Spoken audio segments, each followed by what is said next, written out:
శ్రీ సత్యసాయి జిల్లా కొత్తచెరువు మండలంలో తల్లిదండ్రుల అకాల మరణం ఆ నలుగురు చిన్నారులను రోడ్డున పడేసింది. అప్పటి వరకు తల్లిదండ్రుల చాటున పెరిగిన వారికి కూడు కూడా కష్టంగా మారింది. గుడిసె సైతం వానకు తడిసి కారిపోతుండటంతో దిక్కుతోచని స్థితిలో బిక్కుబిక్కుమంటున్నారు. వారికి చదువుకోవాలని ఉన్నా విధి వక్రీకరించడంతో బతుకు కష్టంగా మారింది. కొత్త చెరువు వ్యవసాయ మార్కెట్ పక్కన తాత్కాలిక గుడిసెలో దంపతులు చౌడమ్మ అంజీ 20 ఏళ్లుగా నివాసం ఉండేవారు. వీరికి నలుగురు పిల్లలు.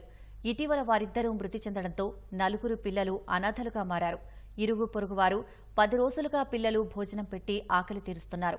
తనకు 2 చెల్లెలు, 1 తమ్ముడు ఉన్నాడని పెద్ద కుమారుడు శేఖర్ చెప్పాడు. చదువుకోవాలని ఉందని ఎవరైనా దాతలు ముందుకు వచ్చి సహాయం చేయాలని ప్రాధేయపడుతున్నారు. తమ్ముడు 2 చెల్లెలు సార్.